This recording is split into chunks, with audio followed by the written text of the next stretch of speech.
Hello, ladies and gentlemen, and welcome to another Diablo II Confusion Thursday Night Hangout. Yo, yo, yo, yo, yo, yo! I, of course, am your host, Charlie, and I'm joined once again by the prolific comer himself, Zealeus. How goes it, Mr. Good Alt Confusion of the Turley? I'm not exactly sure. You're not sure, but if you're not sure, then who exactly would know? Is there somebody I can call to be like, yeah, how is the Charlie doing? Because Charlie doesn't know how the Charlie doing. All right, let me explain the Thursday Hangout, and then I'll give you the heads up. Okay, so ladies and gentlemen, this, of course, is the Thursday Night Hangout. This is a show, a weekly live show where we try our best to cover the topics most important to you during the show. Now, of course, if you haven't had your chance to add your question or your topic, you could do so at any time during the show by dropping it in the chat. Now, if we unfortunately run out of time and we do not cover your topic, that one will be pushed to the top of the list for the very next show. Also, that being said, if you have opinions or thoughts on any of the topics that we do bring up in the show, we highly recommend that you voice them in the chat so we can make you a part of the show. We want you. All right, so ladies and gentlemen, I'm going to be totally honest with you. My brain is not all there today. Did you forget it on the bed again? No. So yesterday. Did your child eat it? No. Yesterday evening, I think. See, I've lost track of days. Yesterday evening, I got a phone call that that my grandfather passed. So I'm not 100% here right now. Well, I'm sorry, yo. I will. I would take a drink, but I already did. Just one? Before the show. Ah, there you go. All right, so ladies and gentlemen, let's jump into it. And the first thing is, I swear to God, there was a topic talking about something in New World that's pissing off a lot of people. But something about territories, but now I can't find the damn story anywhere. Well, I mean, there's territories, and basically the deal with territories. So in most MMOs, well, actually, like every MMO I've played, is you might have territory, but it doesn't really necessarily affect a whole lot in terms of your actual gameplay. Mm-hmm. But the big thing that territory can really affect is travel cost. And what that means is basically have this special currency called Azoth that you collect, which annoyingly caps at 1,000. And so what happens is when you do fast travel, you spend Azoth on to basically fast travel. And the key is when you travel, it's based on three things. One, distance. Two, total weight of your bags of what is currently on your person at the time.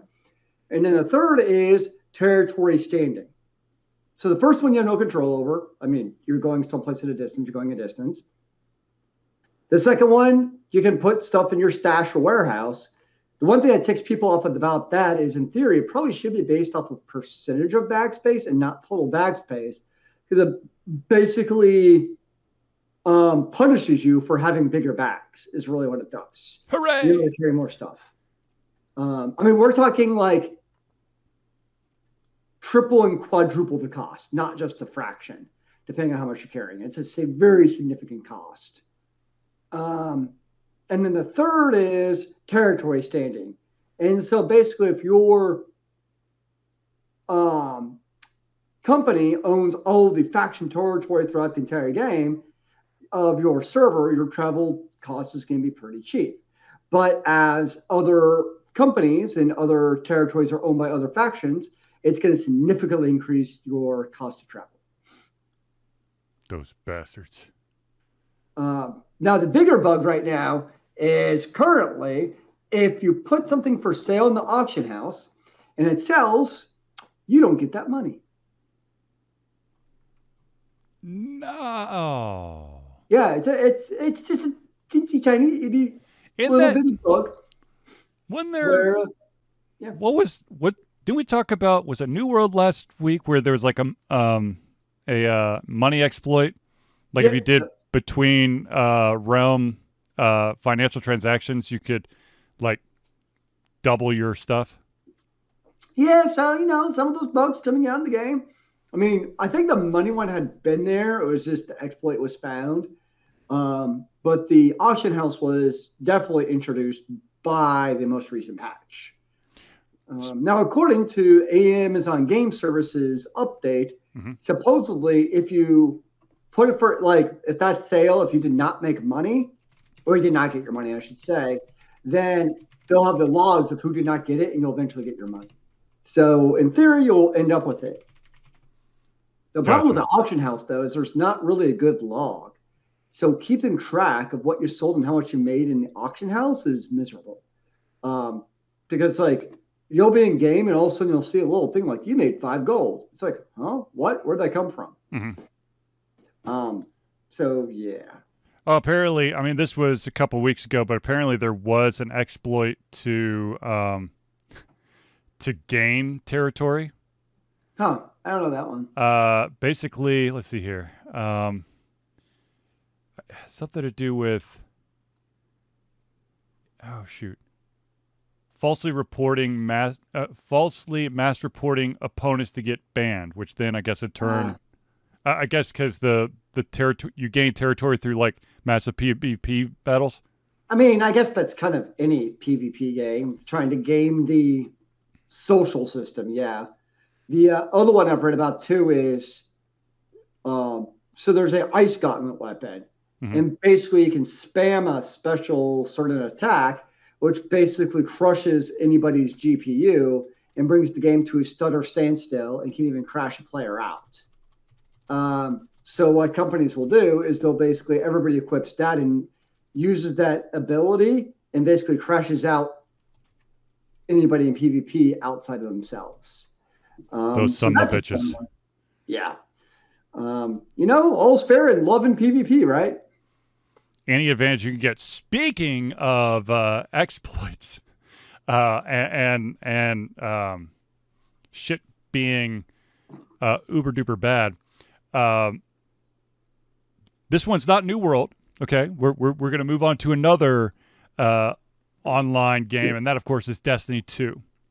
Oh yes. And there is a min-max glitch that was kind of whispered about, but someone finally did the official post, and now everyone is going, holy shit, I gotta try this. And of course, Bungie's already come out and said, do not do this. Oh, bad idea. Or we will ban your ass. So here is, okay, I'm gonna try to, so basically what it does, it gives the player infinite orbs and a host of other advantages. Nice. I'm trying to see if I could find out exactly how it is. I'm first of all, I am not. I'm not saying you should do this because, of course, you'll get your ass banned. You're not advertising me going and glitching out the game, you bastard. So basically, it's all about playing Destiny 2 on your PC in windowed mode, and then holding your cursor over the minimize screen icon at the top right corner. When players hold it for at least 5 seconds, then release it, then hold it again to initiate some frame rate issues, it triggers a glitch. Nice. So if you do it right before popping a Titan's bubble or Warlock's Well of Radiance, you'll spawn a shit ton of orbs. Nice. And of course, you could also use it to apparently you can also use the min-max glitch to extend countdown timers. Yeah.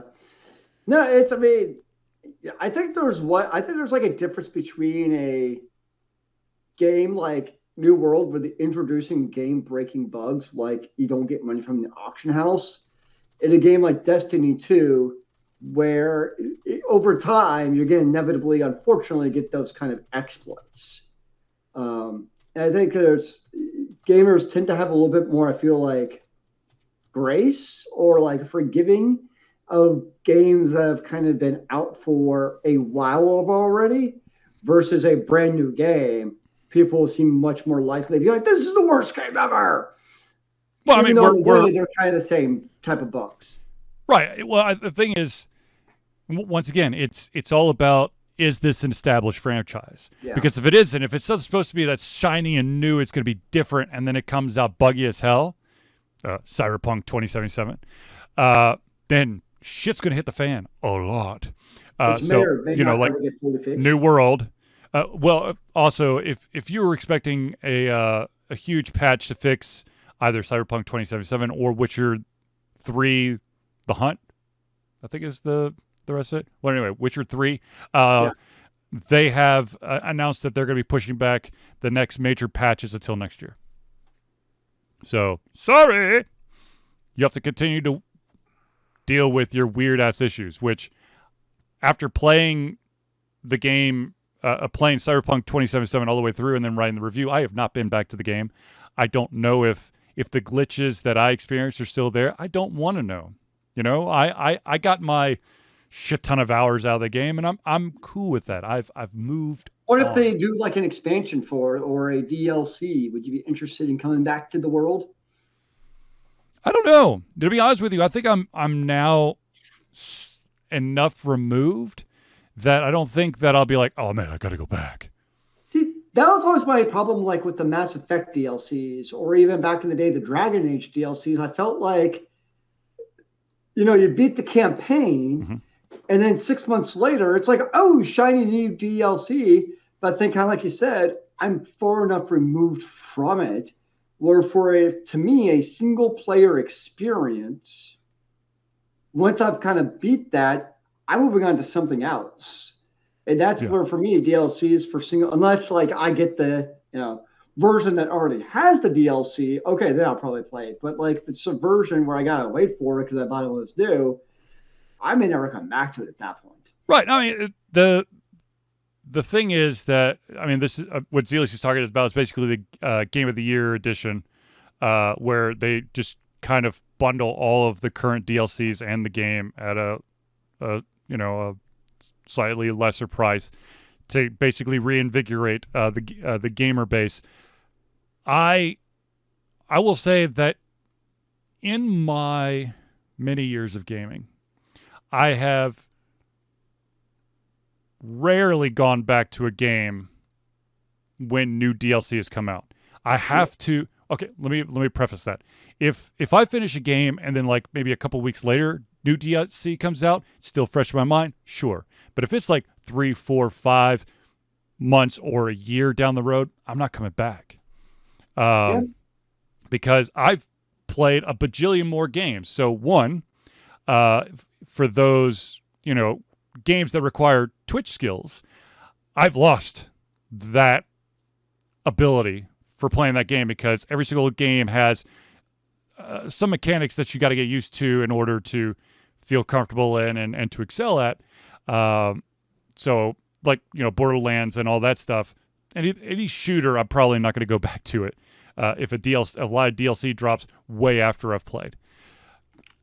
Then of course, if you're talking about like games you put a bajillion out, like 80 hours, 70 hours in, and then a DLC comes out, I don't know, 4 or 5 months down the road, I'm not coming back to it because I probably grinded all those like 70, 80 hours, and now the story is completely out the window, and most games will not give you a previously on this game type of thing. Yeah. So. Yeah. I know, because we've kind of mentioned that a couple of times about like the idea of almost, if you spend like a month away from the game, there's like a built-in recap system. I know there's a couple of games on the Switch, like Xenosaga Chronicles and Secret of Mana, where I played, probably 10 to 20 hours. But in those games, that's, as we know, for JRPGs, not a whole lot. Yeah.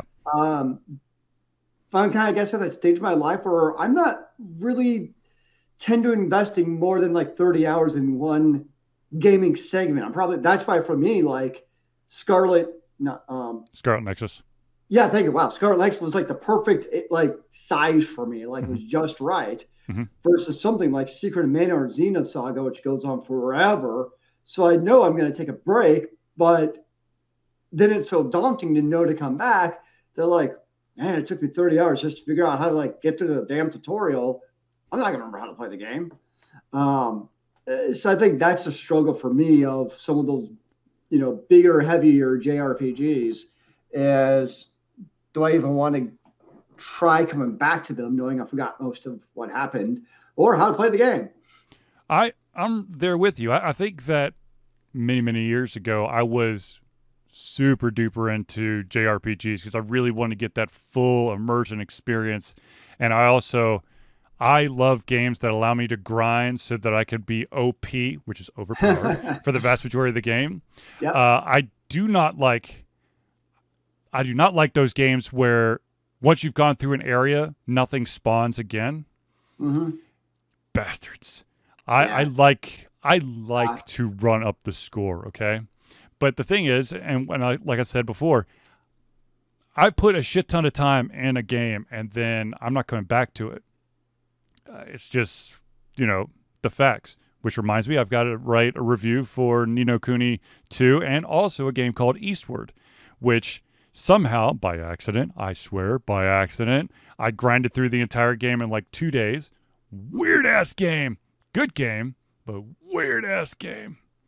Is it a game you'd recommend? Good game? Oh, absolutely. Yes. It's got RPG elements. It's a real-time action RPG, like pixel.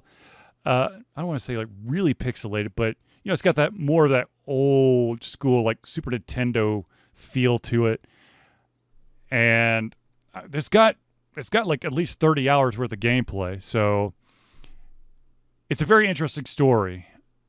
And I want to say that people want to equate it to, I want to say Earthbound or something like that, but I never played that game or that series, so I can't relate to it. But all I could tell you is it was a good game.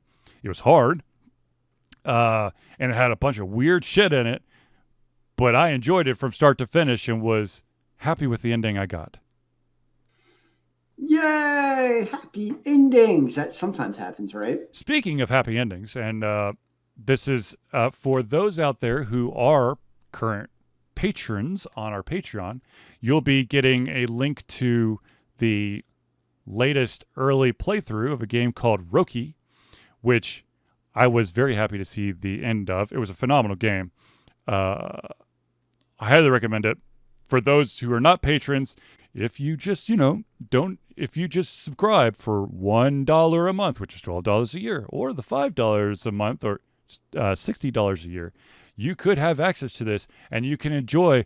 I think the grand total of the episodes was much. I mean, of course, it was much higher than the other game that I had, which I need to switch in just a second or tomorrow. Let me just make sure here. I want to say that there was 26 episodes of the playthrough. So, I mean, it had some weight to it, but it was great.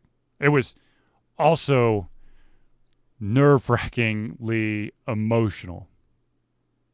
I will tell you this. It is a story about a sister trying to find her brother who got abducted by some other world being. And that's all I'll tell you. Yes, we cannot have any other giveaways. Otherwise, Well, I mean, you could you can easily achieve, a little bit of the hint, wink, wink if you become a patron. Then you could just watch the playthrough. The magic of as soon as I actually hit publish, because for some reason, if all of your videos are in draft mode, and then you do like a mass select, and then you say, make the visibility whatever, it just ignores it. You have to get it out of draft mode, and then you could do a mass selection of the visibility, which kind of sucks, but whatever. Make my life harder, damn it. Is that what we live for around here at Ultra Confusion? How can we make the captain of the ship's life more difficult? Sure. Yeah. Okay. That's my dream in life. Okay, so let's talk about the next topic is all about Activision Blizzard. The good, the bad, the ugly. Can I barf? preferably after the show, Zealeus, if you could. So, as some of you may know, they did officially cancel the BlizzCon 2022, which of course would be happening next year, which I think they had with February. No. Any BlizzCon event takes every single one of us to make happen, an entire company effort, fueled by our desire to share what we create with the community we care about so much.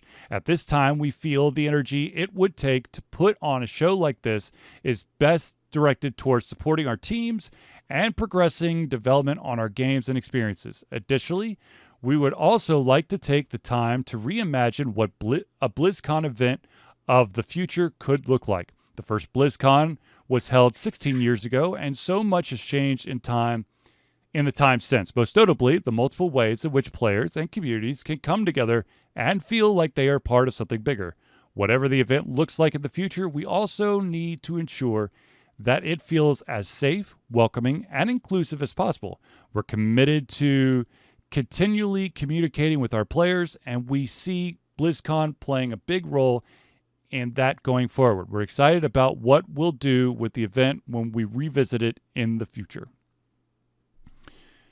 So, not really surprising. I mean, a lot of conventions are still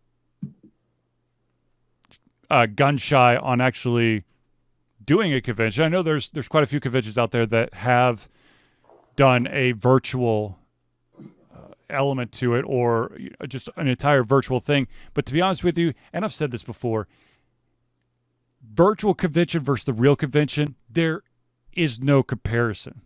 I agree. The thing is, with all the shit that's happening in this world, there's so much shit every single day. I love going to a convention where I'm at the convention, where I can lock into the convention. I don't have to be like, oh, I'm at home, I have all this shit to do. By the way, there's a convention. I should probably check it out on Twitch or whatever, and then I forget about it. It's not to sound like a total asshole, but it's a lot easier to get out of family activities or obligations if you're physically at the convention.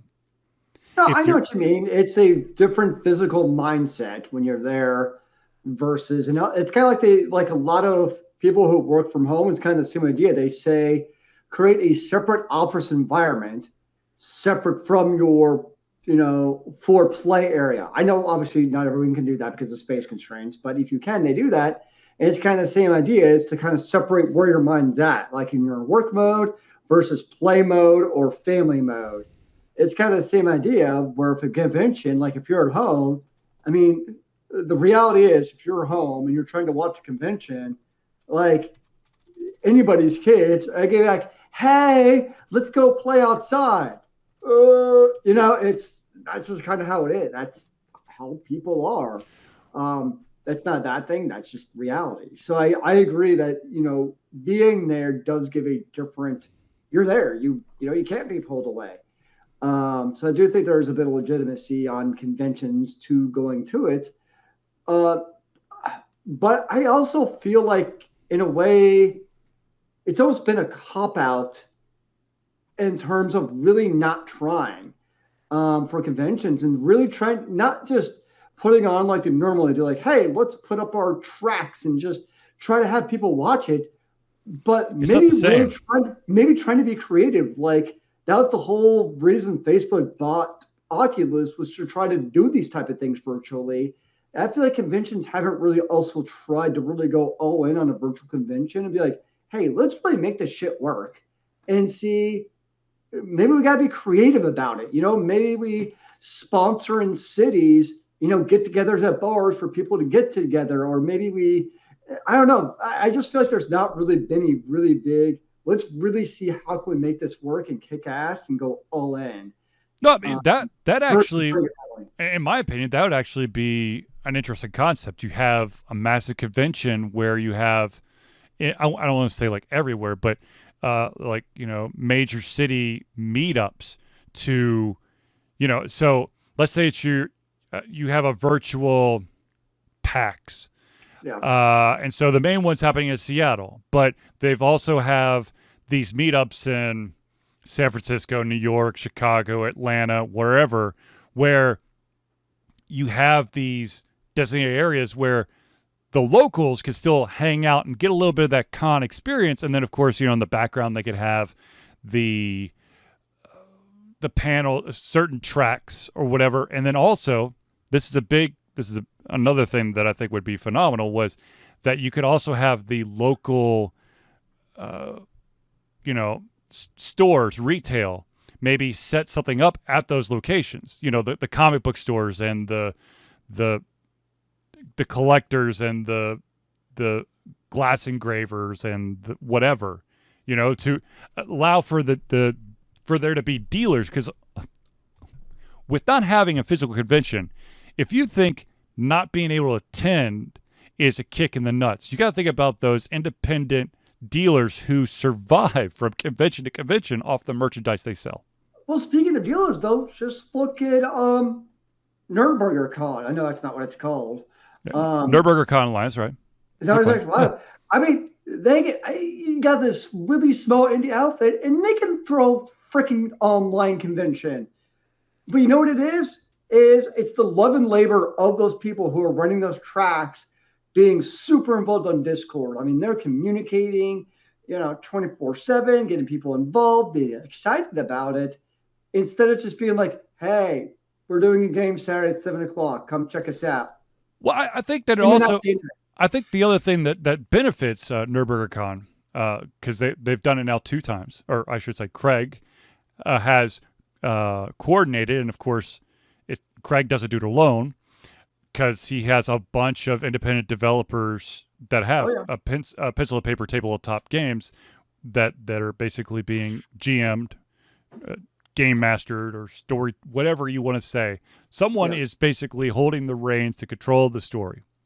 And I think for that, it works perfectly. When you get more general fandom, I think that's really when the virtual kind of breaks apart, because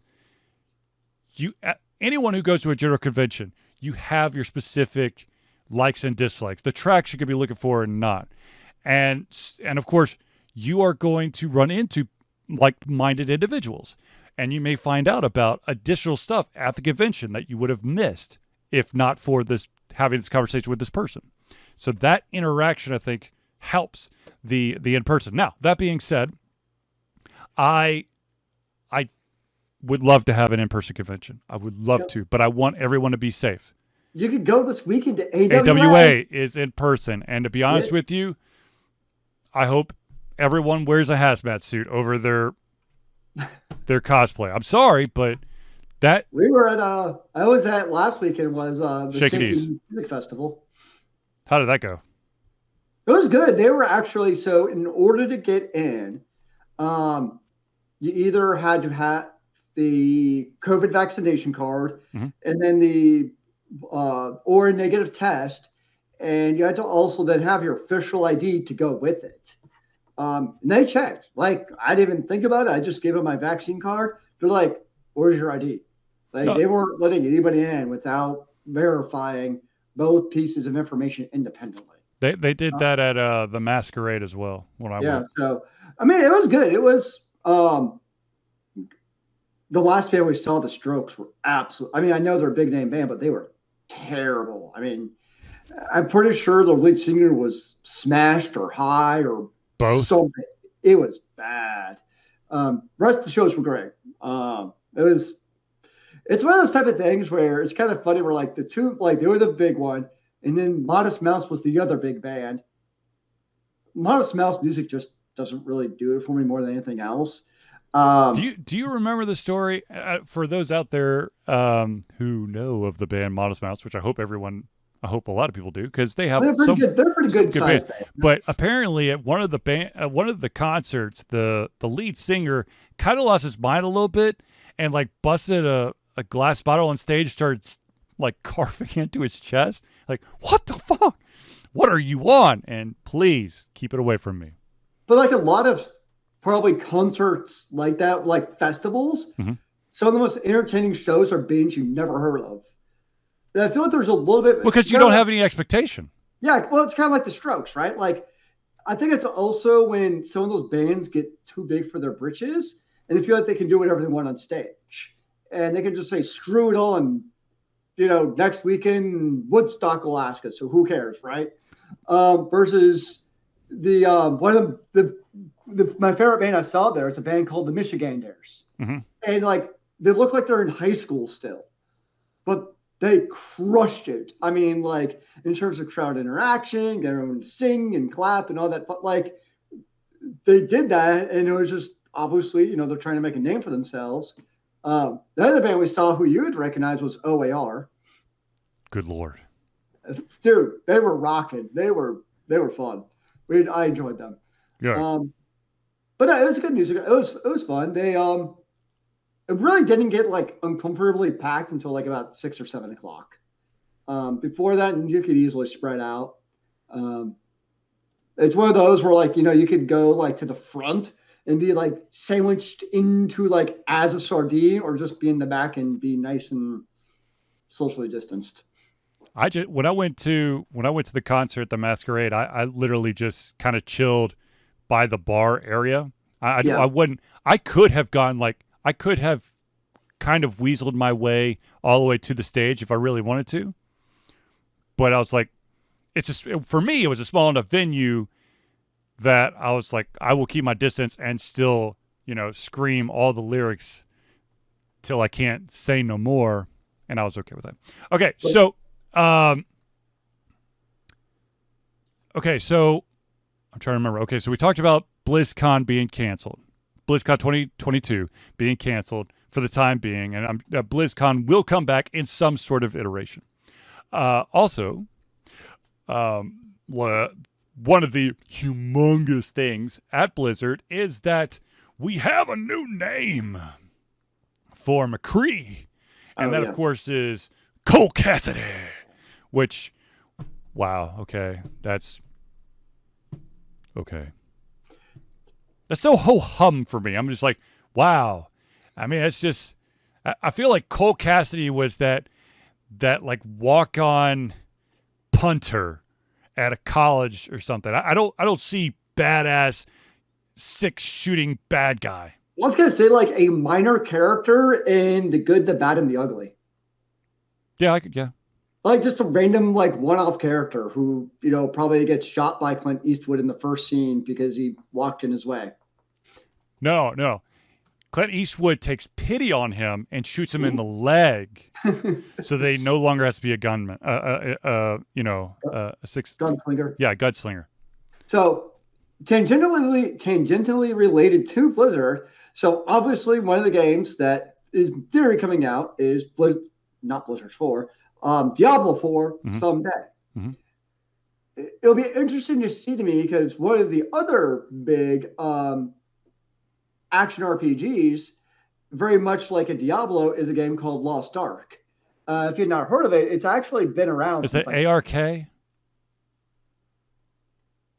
Lost Ark, ARK? I don't know.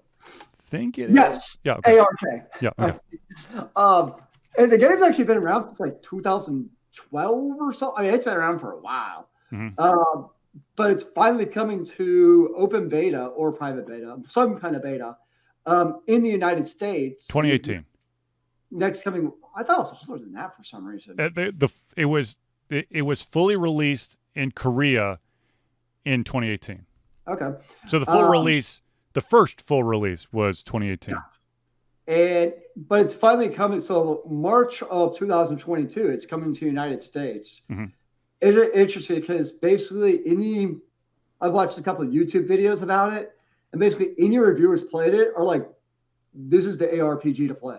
Like basically everybody's like, yep, once this comes out, Diablo is dead. Not that Diablo, it's not like World of Warcraft, right? I mean, that's the moneymaker. Yeah. I feel like Diablo's been on the decline anyway since Diablo 3 was released. Hasn't been ascending anyways. But everything I've read is basically, yep, play Lost Ark, don't even worry about Diablo. So speaking of Diablo, you know that the team who's working on, I think it's whatever, the redo of Diablo 2? Yep. Vicarious Visions? Yes. They are getting a name change, and that name is they're going to be completely like sucked into Blizzard. They are going to become just Blizzard. Vicarious Visions, the name will be no more, and they will just become Blizzard, which is exactly what I said was going to happen.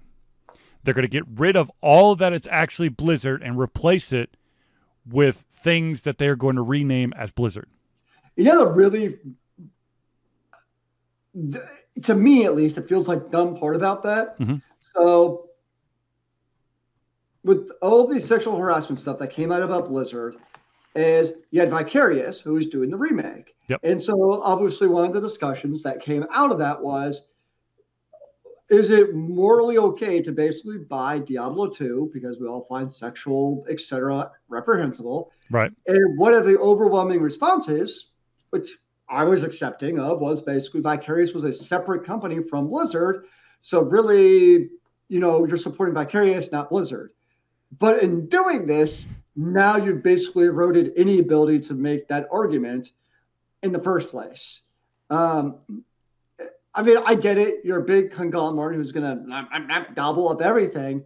But at the same time, you think like now would actually be a time when maybe having a few subsidiaries with different names, even if they are Blizzard and everything by name, might not be the worst thing. But here's the problem. Here's the thing. To the average consumer, if they see Vicarious Vision versus Blizzard, they're going to go Blizzard every single time. So for the average consumer, that's what they're doing. Now, for us who actually know a thing or two, we're thinking, dear God, this is ridiculously retarded. Oh, and by the way, speaking of ex-Blizzard individuals, there was a bunch of individuals who left Blizzard who were part of World of Warcraft, and they have formed a new company. But there's one little caveat to that company. Would you like to take a guess, Zealeus? They're creating a new MMO from scratch. No, not well. I'm not exactly sure what they're doing, but the thing that has gotten everyone's attention is that they're creating a company called Notorious Studios, where currently all employees are male, and the only female is a dog in the office. And they are stressing this point. So really? Basically confirming what we already have come to find out about Blizzard. Yup. And what they were or were, I don't even know anymore. I'm just like, seriously? Like this is your stamp of honor is that you've created a company where there can't be any sexual harassment unless it's bestiality. Like, what the? You went there. Yeah. I mean, Blizzard's dying a slow and marketed death, basically. Activision is strangling Blizzard to death. I still think that if Activision and Blizzard had never done that merger, I think that Blizzard, in my honest opinion, would still be in a much better place. Now, I understand the financial security that, coupling with something like an Activision or an EA or an Ubisoft, I'm sure that that's phenomenal, like monetarily, but I think that Blizzard has been strangled to death as a result. Or, of course, we also sit here and we're like, damn it, Activision, why don't you just let Blizzard be Blizzard and they'll still make you buckets of billions of dollars. Unfortunately, that's not how the world works. Activision needs the game now. No, yesterday. Yeah, I know. It sucks. There is no good outcome of this but at the same time, we are seeing for me, the staple of action RPGs was always like the Diablo series. I even enjoyed Diablo 3 quite a lot, right? Uh-huh. But now you're seeing other companies like I played previously was Last Epoch a lot. Mm-hmm. You have, oh my gosh, what's the really big, Path of Exile. Mm-hmm. You have Lost Ark now coming to stateside. So, on the MMO side, you have, really Final Fantasy 14 is very much a World of Warcraft clone in terms of that style of combat and crafting, and yet basically by every Bless you. excuse me, video game review metric, it's a better game. Mm-hmm. So it's like what Blizzard used to do so well, it's like, they're failing at that, but now other companies are stepping into that void, which is what you hope kind of happens, right? Somebody, starts sucking. Well, there's now a void for somebody else to fill for the gamers to enjoy. See, and this is kind of the blessing of when you have a powerhouse studio who makes the uber awesome popular ARPG, which of course is action RPG, or JRPG, which is a Japanese RPG, which is more elongated, or your real-time strategy games or whatever.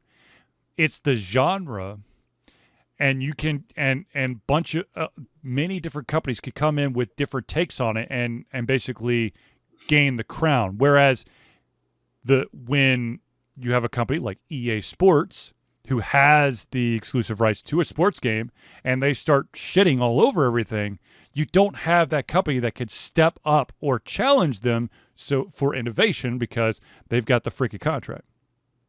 It would be, that's actually a good point. It would almost be like if you had in some imaginary world, a parallel universe where, hypothetically it could have happened if video game genres were copyrighted, right? Think about it. In our very litigious copyrighted world, an alternative universe, genres are copyrighted by whoever invented them, right?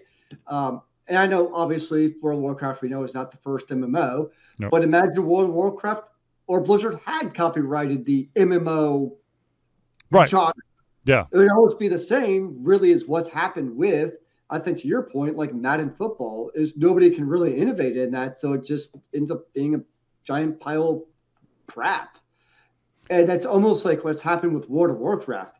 They just don't have the monopolistic platform of which to still rely on, versus like Madden does, so people can continue to buy it because there's no other alternative, really. But at least with like an MMO, now we can go play something else like Final Fantasy 14 because your game became a piece of crap.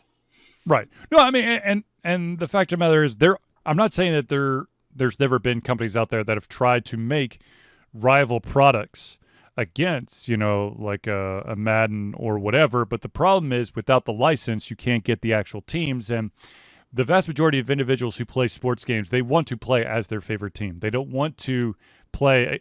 Some people will like to create their own team, their own expansion team, but they want to play the other real teams. They don't want to play a bunch of mythological, randomly made teams. They want to fight against the 49ers or the Ravens, whatever.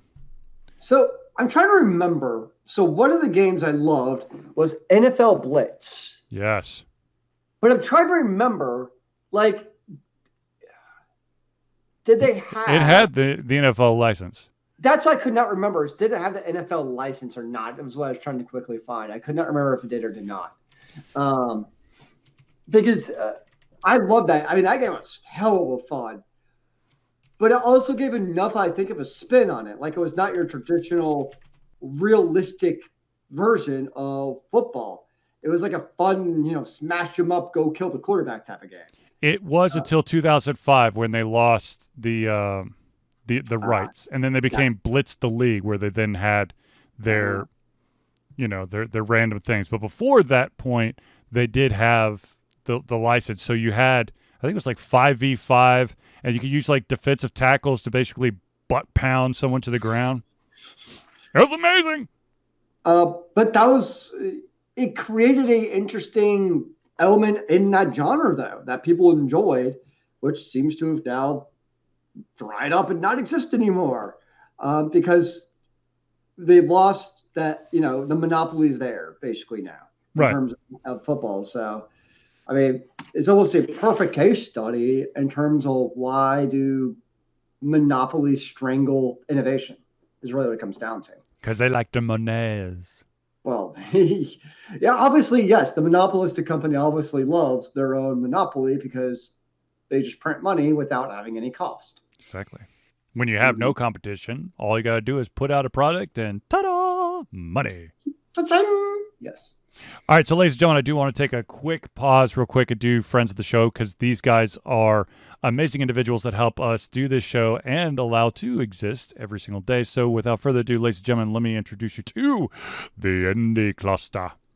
The Indie Cluster is an organization of independent game developers that want to gain exposure by being involved in the community. They collectively journey to popular conferences as a traveling booth to help gain attention for their games.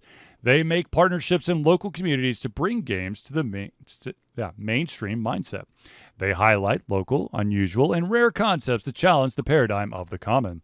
They also host events to teach kids and minority groups about game development to hopefully one day enter the industry themselves. If you'd like more information, go to indiecluster.com. That's INDIECLUSTER.com. Now, of course, the next organization we have to thank is the one and only Noodleboy Media. Founded in 2015 by Andrew Tran, Noodleboy Media, previously WhackKid47 Media, is your choice for professional photo shoots and panel recordings at conventions. They pride themselves in providing a high level of professionalism, top-notch experiences, and quality services. If you want more information and to view their full list of services, check out facebook.com/noodleboymedia.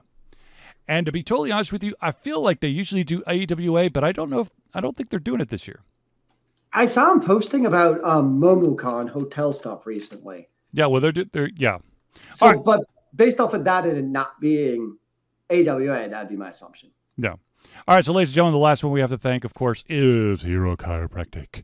Hero Chiropractic is a unique healthcare practice set up by Ryan Moore, the company's focus to elevate a patient's experience of freedom, creative expression, and joy. They believe that everyone can be a hero and has incredible heroic potential inside themselves waiting to be unleashed. Hero Chiropractic focuses on the mobile chiropractic care in the greater Atlanta area. They are committed to healing clients by creating a plan of action uniquely suited for each person. They make that plan of action as convenient and affordable as possible, and most importantly, suited to your individual needs. If you want more information, go to www.herochiropractic.com. Now, ladies and gentlemen, of course, since we did our friends of the show, I do have to do a quick some Alter Confusion shout-outs, of course. This one is a little bit up in the air. But, ladies and gentlemen, for the 10th year straight, Alter Confusion will be participating in Extra Life. Extra Life is gamers doing what they do best, game, to help sick and injured children at their chosen Children's Miracle Network Hospital.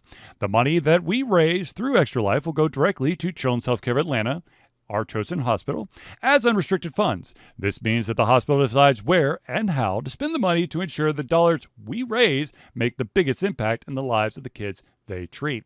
So if you have the capacity to donate, please go to extra-life.org and search for Altered Confusion. I'll give you an update on that real quick, but let me do the Patreon thing real quick. Ladies and gentlemen, Altered Confusion survives on the love and support of fans like you. And so we have a Patreon page. Patreon lets you, the fans, supporters, lovers, haters, monsters, warlocks, demons, undead, extraterrestrials, demigods, and more, to become active participants in the work we love through a monthly membership. What this will give you is access to exclusive content, community, and insight into our creative process. And this will allow us a bit more freedom to do our best work and the stability we need to build an even stronger career. Now, of course, as I stated earlier in the show, there are two levels that you can subscribe at. The first one is the $1 level, which is $1 a month or $12 a year. And what that will get you is the early access to all the playthroughs and then any of the patron-only posts, which could involve some polls and some other information that's exclusive for people like you. And of course, then there's the $5 tier, which is $5 a month or $60 a year. And not only will you get all the stuff that I just previously mentioned, but you'll also gain your name or organization into the thank you section of every single Thursday night hangout. Now, to kind of go back on about the Extra Life thing. So Extra Life is going to happen November the 6th. Historically, Alter Confusion has done it 24-hour game-a-thon on November the 6th. This year, I may not be able to do that. I will do the 24-hour game-a-thon, but I may not be able to do it specifically on that day. And that's simply because I may be at my grandfather's funeral. So I will not be gaming. It's appropriate to have your Switch like at the funeral. I'm just saying it's for the kids. Exactly. But anyways, so you're at the funeral, just point kids, man. So the fact of the matter is, or the moral to the story, or I guess the conclusion to the story is, I will be doing my 24-hour game-a-thon. It just may not actually fall on the official day this year. So just a heads up. I hear you, man. Okay, this will happen tonight. No. To start. Screw it all. So I just saw an interesting news article that just popped up, and it has to do with Zealeus' new favorite game, if that is New World. And apparently there is an invincibility glitch that is causing quite the stir, which allows players to take 0 damage as long as they wish. I'm not exactly sure how they do it, but apparently it's quite the thing. I saw people chatting about that the other day in World Chat, and so the first thing it's the stereotypical, terribly stupid, toxic, dumb, obnoxious global chat like most MMOs. That's why some MMOs don't have chat, is because of games like this. Yep. But people did mention some stuff like about invulnerability glitches. I don't know that one. I know the Ice Glove one. I mentioned that one. But as far as the vulnerability, I don't know that one. Apparently it has something to do with the dodge roll. Well, the big problem, again, with a game like this, with invulnerability, like it's one thing if it's against PvE, right? Yep. Okay, you invulnerability to boss, so maybe you're a little quicker than the other players. But life honestly goes on. Right. But a game like, New World, where PvP has a material impact on your gameplay, kind of like we're talking earlier about even like travel cost and taxes, because you also get tax based on who's in charge and things like that. Winning and losing PvP has a very direct effect on your gameplay experience. Even if you're not PvPing, the outcome of those still affect you in your gameplay. Right. So, yeah, like figuring out, and I'm fully supportive of if a player partakes in those glitches, the Ice Glove or the vulnerability, the gold hack, get the freaking banhammer. Like, you're done. Now I can understand. I can understand that if you do it once, maybe you did it by accident. But if you're constantly going, all of a sudden you're going through battle after battle after battle, and you're like Superman, or your bank is just like overflowing or whatever, then ban the crap out of them. Or, okay, so what about this? So here's what I read on is, in the case of this, there's like 50 versus 50 PvP. Yep. So what if an entire guild to win that fight uses that exploit? Ooh, just drop the entire guild. I think that's more so what's happening. I mean, yes, I'm sure there's individuals who are abusing it, but from what I'm understanding, it's more so, groups of guilds or maybe like a select, contingent within there are doing this to then enable the entire guild or company, as it is New World, to easily win that game or fight through, really judicious use of the exploit. I definitely would have a problem with that. With if you and a large group are making a concerted effort to try to basically piggyback off a glitch to make you all powerful and supreme. That tells me you know what the hell you're doing, and you know that you should be in trouble, and you should get in trouble for that. Yeah. If it's like I said, if it's an individual thing, sure, maybe like, one strike warning, but after that, ban hammer. But if like an entire team on a PvP battle all of a sudden tries to utilize an exploit, that entire guild, I would get rid of all the members that are currently. I would disband the guild and remove all the and then ban all the characters that are currently partaking in that battle. Yeah, I like it. I think the reality is if, guilds or companies are known to do this and there's no repercussions for what they did, then if I'm in charge of the other company, I'm like, well, why the hell are we doing this? Right. I mean, that's winner thoughts 101 is if they're cheating and they're not getting in trouble, well, what the shit? I mean, it's just basic human psychology. Everybody wants to be top dog. And if people are being top dog by cheating and doing dumbass shit and they're not getting, maybe they get a slight slap on the wrist or they don't get anything at all, everyone's going to want to do it. And then that's how you make something super duper toxic. Well, and the tough part is, though, I mean, if you think of a lot, like if, I'm playing Charlie and he's cheating at a game, well, unfortunately. Which I never would, by the way, ladies and gentlemen. I don't cheat in games. Nope, he's totally honest at all times. Fine, I screen hacked, okay? Jesus Christ. I did that all the time at GoldenEye, okay? Damn it. On an even playing field is I have to cheat. No different in MMO. Like, if the entire company is cheating, then what other choice do I kind of have to compete with them is to cheat? Either join them or leave the game. Yeah, that's true. Which is unfortunate, but that's the reality. Or cheat. Yep. Yeah, that's no. No. I tell me I shouldn't cheat. I would hope that every individual wants to enjoy the game as it is intended. Now, of course, we've had this argument several times, and I'll bring it up again. If you utilize the exploits of a game in an online environment where you're basically interacting and affecting individuals around you, in my opinion, it's different than if you're utilizing glitches and crazy shit in a single player thing where you're basically, fucking your own account over or, I guess enhancing it. For me, like as soon as there is an effect outside of myself, then no. Now, of course, I'm not one who utilized a lot of bots or cheats in single player games.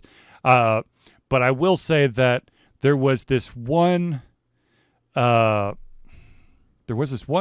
program that came out, I think it was around Diablo II, or maybe it was Diablo 1, that basically you could create any item and then drop it into game so you could be like, uber awesome. Awesome. I want to call it, what was it called?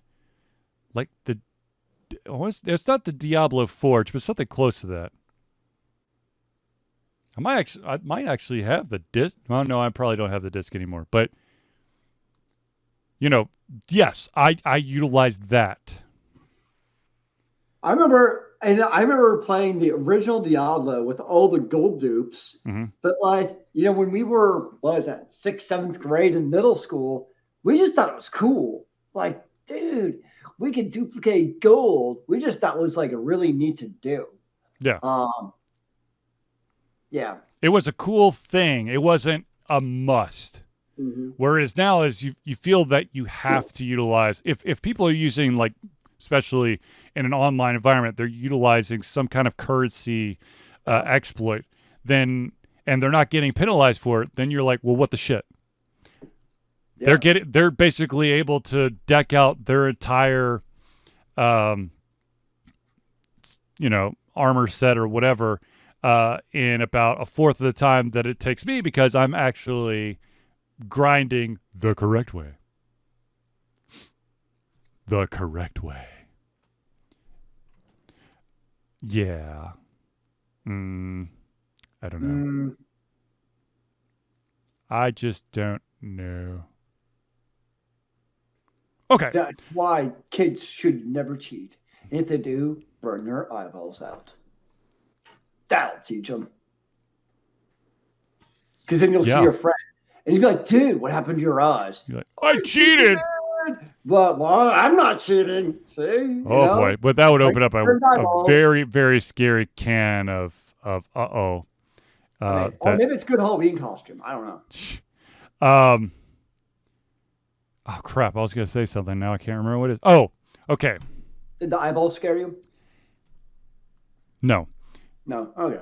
On Netflix, you can now watch the entire run of the original Cowboy Bebop, both subbed and dubbed. And this, of course, is in anticipation for the live-action Cowboy Bebop, which is coming next month. Just give me the fucking thing, man. I need to know. Did you already watch it all today? The entire thing? I didn't watch it all today, but I think I'm basically 3/4 of the way through. As soon as they released it on Netflix, I just binge watched. I love Cowboy Bebop. How long is Cowboy Bebop? 26 episodes. Is that it? Mm-hmm. There's only like one season? Yeah, back in the day, lots of anime basically just had that 26 episode run. They didn't try to pull a One Piece, which is that. Oh my god, I think One Piece episodes. I want to say they're close to 1,000. But let me double check here real quick here. They have shit. They are currently at okay, so that's 900. Are you shitting me? I'm sorry. They're at 999 episodes. Jeez. Is it gonna be like a special party for 1,000 episodes? I'm sure there will be. The thing is, back in the old day of anime, you had 26 episodes to tell an entire story. Some animes succeeded. Other animes made me want to punch them in the nuts repeatedly. Berserk. But my nuts, don't crush them. And then I saw the OVAs, and I'm like, all right, cool. They have this Age of the Egg, or Golden Egg Arch, or whatever, 1, 2, 3. I watched them.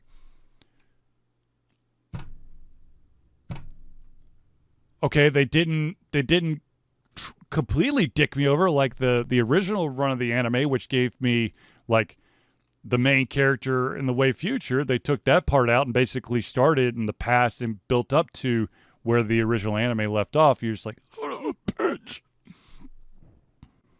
But anyways. Makes me want to go rewatch Record of Lotus Wars. That was like my classic. Which one? The original. Ah, very good. Very good. That's the one you lent me years ago. I gave them both to you. Yeah. 4 to 5 disc, if I remember. I think in total they were 4 to 5 discs, because I think the first one was 3 and the second one was 2. Maybe. I think. I don't remember. Or maybe the other way around. Anyways, Regular Lotus Wars was also phenomenal. Yeah. But yeah, so Cowboy Bebop, the live action, is coming soon, and I've watched the trailer, and I'm going to say that in the very small chunk that was basically displayed in the trailer, I think the guy who they selected as Jet looks like he can competently pull off Jet. He's an African American, where Jet really wasn't African American in the anime, but I think that works. The female they picked for Faye Valentine looked like she could actually play Faye, and of course, the actor that they chose to play Ein is an actual corgi, which is what Ein is in the anime. That would have been awkward if they got like a Saint Bernard. Well, I mean, that's the thing, though. You know, it would be like what Transformers did, what Michael Bay did to Transformers, where Bumblebee is a fucking BW bug, not a, what was it, Corvette or Charger, whatever the fuck it became. I don't know. I don't think that's as extreme. I think the corgi to any other breed would have be as It's a terrible. black lab now. What? It's a black lab now. Yeah, like that. I think that would have been a chihuahua because we want to be happy. Yeah, no. No. A pit bull, so it's nice and fierce. No, it's got to be cute and cuddly, but obnoxious So Shih Tzu. and handheld. November 19th is going to be the first episode. I'm Is going to be there- totally honest with you. I need to see this. I feel like all the individuals in the trailer gave me the good feels, except John Cho, who's playing Spike Spiegel. I need to actually see this to see if he can actually pull off Spike. Because I could feel, like I said, I could feel Faye. I could feel Jet. Of course, I could feel Ein. Do they have Ed? I'm just starting to think about it. Is Ed even in there? God, that'd be weird if they don't have Ed. Well, I'll find out. I'm sure you will, sir. Now, of course, for those who are interested, Ed and Cowboy Bebop. I'm going to say his full name just for you. Is it a special name? Oh, yeah. Edward Wong Hao Pepulu Tversky the Fourth. That is quite the name, sir. He gave it to him. She gave it to herself. Which, by the way, spoiler, if you haven't watched the anime, which I think we're outside of the spoiler thing, Ed is a girl. So Not to be confused with Edward. although she does go by Edward. Ah, well. What is exactly she? Yeah,